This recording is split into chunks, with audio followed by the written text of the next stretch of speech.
Hey y'all. Uh-huh.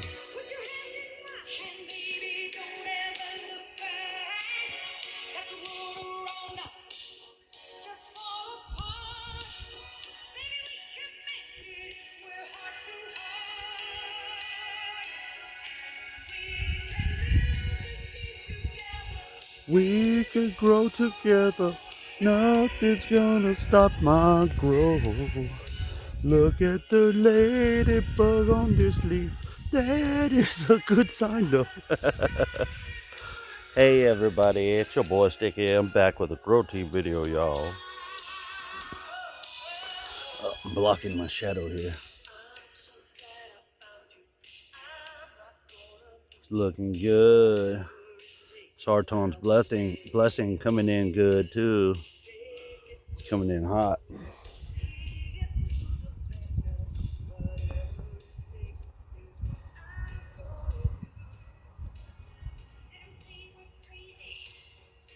Doing pretty good today. It's been a while since I shot one of these videos. I wanted to make another video with the showing the process with the fish.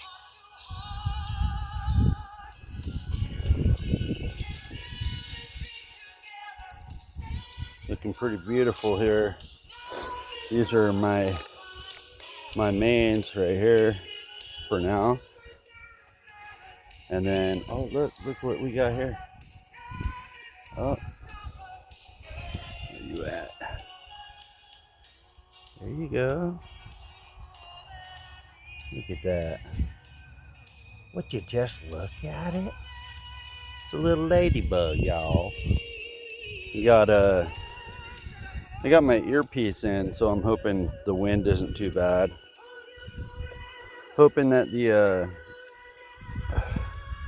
music isn't too loud either. I got some babies here as well.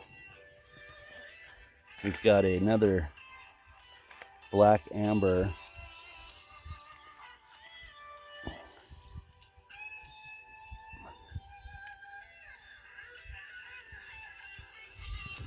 This one here might be another Sarton. However, my dude said he's not sure. He got them mixed up. And here's the sad part. I wanted to surprise Angie, but I fucked up. So this here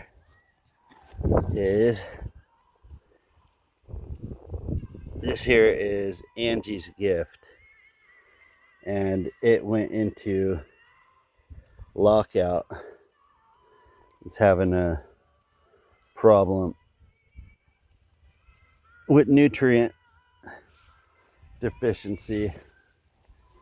The roots aren't taking the newts the way they should, so I'm working on a fix, and I should have made a video about that as well.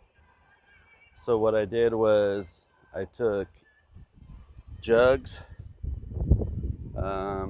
put about a tablespoon of peroxide and 2 teaspoons of Epsom salt per jug, and fed them. I actually fed all of them with it, and fed it. So as you can see, the top's starting to come back, and the rest of it should follow suit. But I'm hoping. I've got my fingers crossed, because I've got plans for this one, because it's a high CBD plant. I like to make butters out of that. Here, let me turn this down. Be away. I just put candy yesterday, perping anyway. Trying to find my best just to perp you.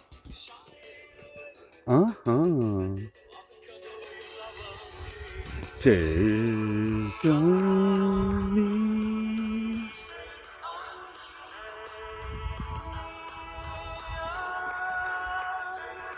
Oh, it's a good day. Oh, also, You can find these at like Walmart. This is a 3-way meter here. It does pH. It does light. Shows you your light levels. And it also shows your moisture. For example, pop that in there. Shows you, oh, well, it's nice and moist. Right? Then, lots of light. And most importantly, for me anyway, is pH. Now, I'm a little high towards the alkaline side right now. However, hold on, we just got blurry.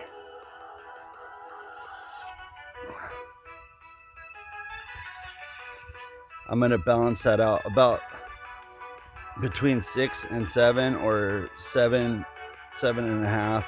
I mean, it's good. It's not perfect. It's close to it though. And that's the kind of stuff you can't really completely get perfect. Look, we got another ladybug. This is always a good sign, folks. Getting little ladybugs on there that hang out. Any pests that come onto this plant, the ladybugs are going to take care of it anyway. But yeah, we're doing pretty good so far. I had a friend who showed me who hit me up and showed me their setup, and they had a ton. Let me turn this down. They had a ton of what appeared to be bark dust on the top of their soil, and I tried to let them know. I mean, people are going to do things their own way, and that's fine. But in my experience, having wood chips and too much wood chips or bark dust on the top of your soil is pretty much an open invitation for insects. They come in there and they burrow and they hide under the bark, and you know, you're going to get little pieces of wood. If you can see closely, there's little pieces of wood.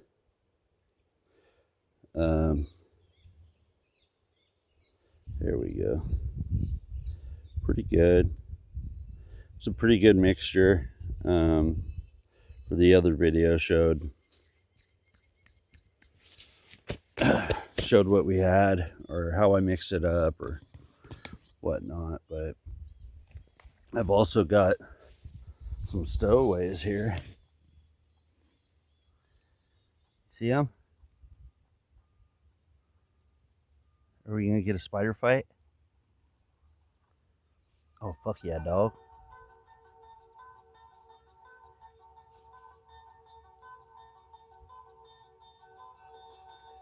So I got some spiders in here, but that's okay. I want to leave them. There's another one here. I'm gonna go ahead and leave them because any insects coming in here, those spiders are gonna take care of it. I don't really care about if they climb up onto the leaves and create a web. Oh well, I could always brush that off later. They're not really going to harm the plant. Behavior, nothing really lasts forever. Everybody's gonna perp the world. You got a little bit of signs of some burning. A little bit of a burn on these leaves here, some discoloration, but that's okay because these are freshly planted. When you transplant, your plants are gonna, I wouldn't say go to shock. Sometimes they'll go into shock, but a lot of times they just have to acclimate and harden. And that's another thing that I apologize I didn't have time for. But when you're going from, so let's say you're going from a clone, let's say you go pick up a clone from a dispensary and you're like, yeah, I want to grow some herb. Well, one thing that a lot of folks don't realize is those clones are under artificial light for, sometimes they're under 24-hour light sometimes, and they're in a vegetative state under those lights. And a lot of times folks take these clones and they just take them home and they instantly put them outside, which is not only going to put your plant in a shock, but it's also going to cause possibly trigger it to go into flower right away. And so then the plant goes into flower and people are like, oh fuck man, I got a fucking 1.5 foot tall plant and it's already in flower, you know, or the, you know, this size and it's already flowering. So I definitely don't recommend that. What you do is you want to make sure you have one of those lights, and they can be cheap ones. I've got one that's just from Temu, and it's just a little 3-bar light. Am I getting? Oh no, my other phone's heating up. Oh man, yeah, it's getting hot out here. Anyways, yeah, so you want to get yourself a little veg light, and you're gonna have that in there. And when you take them home, you want to put them into like a 12-hour veg cycle. You want to make sure it's on blue light, not on red or orange, or you want it under veg mode. And most of these lights are going to explain that, what one does what. So a lot of them have 3 settings, but your veg setting is where you're going to want that light. Yeah, look at little ladybug, y'all. Anyways, you're going to put that under there and then set it to 12 and maybe have it hang out with that for about 3 days, and then I take it down to about 10 or 8 for a few days. And then what you're going to do is you're going to take the plant and you're going to find a shady spot. I could actually maybe show you guys where I did mine.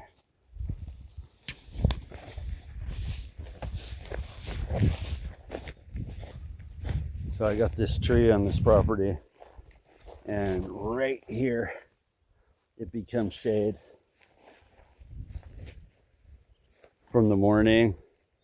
It has shade after the morning, like, you know, towards the afternoon, and usually towards the evening the shade moves as well. So I just tuck them away under this tree, under the shade, and they're still going to be absorbing UV whether they're in the shade or not.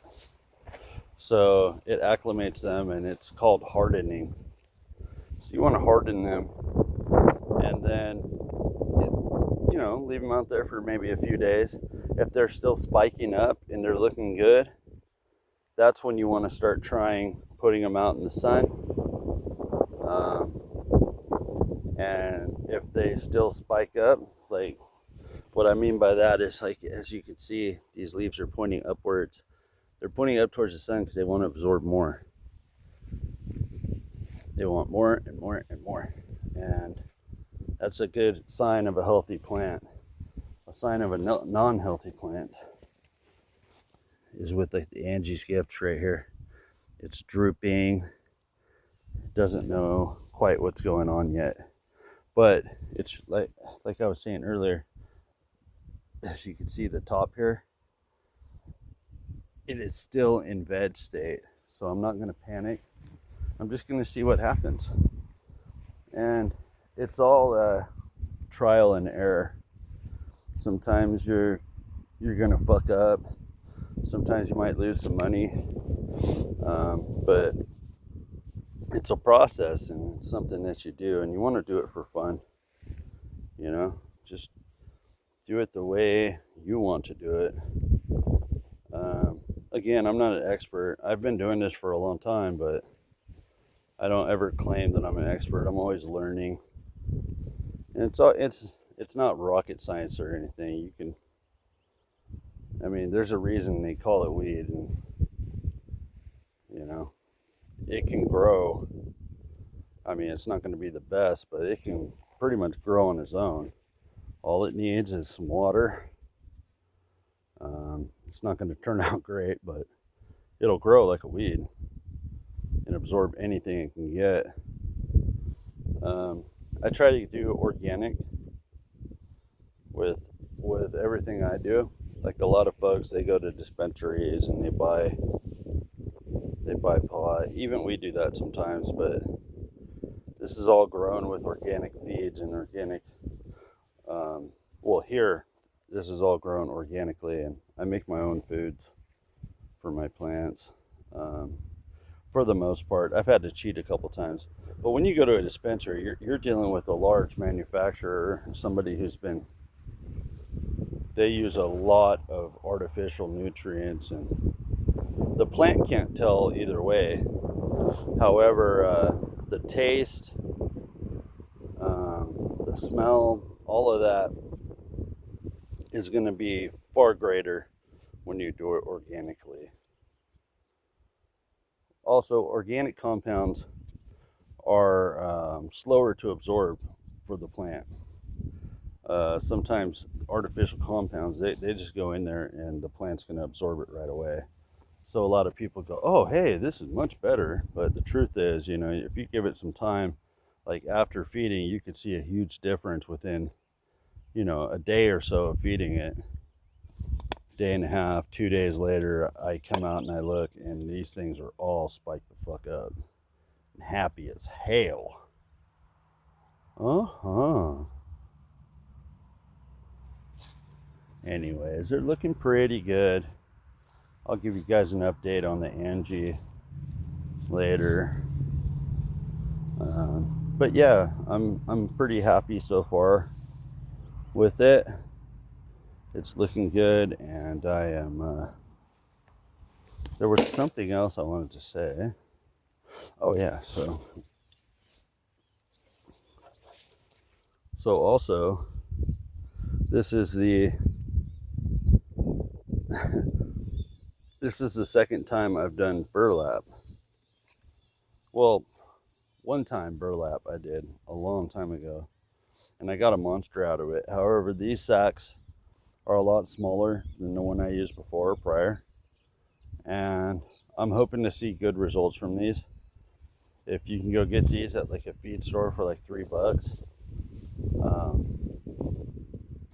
one of the good things about this is air comes in through the bag.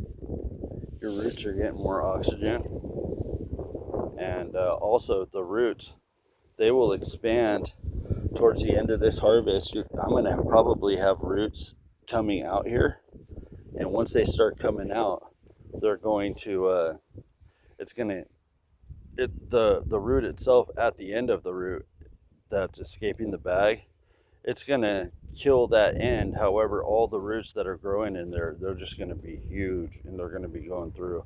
In fact, they'll probably go through the bag down into the ground. Now, one thing I should have done, but I didn't have pallets, is with wood pallets. If I would have taken these sacks, filled them up with more, but I would have had to spend more money on soils. But if I would have filled these up bigger and then put them on wood pallets, the underside of the bags would have been able to breathe as well. You have to water them more when you do sacks, but it's well worth it just because of the air intake alone. These ones are somewhat new. I got these in their bags about 4 days ago, I think, something like that. And it's pretty cool. Also, Lady Nightmare and I set up a tent. Hung out in there last night with the iPad and watched movies and chilled under the stars. It's pretty cool. It's fun. Anyways, guys, Grow Team video, I'm out. Feel free to hit me up with any questions. If you got like pictures or you're having problems, I can do my best to help. But I'm not an expert. I can just give you the knowledge that I have and that I've gained along the way. You know what I mean? Take care, everybody.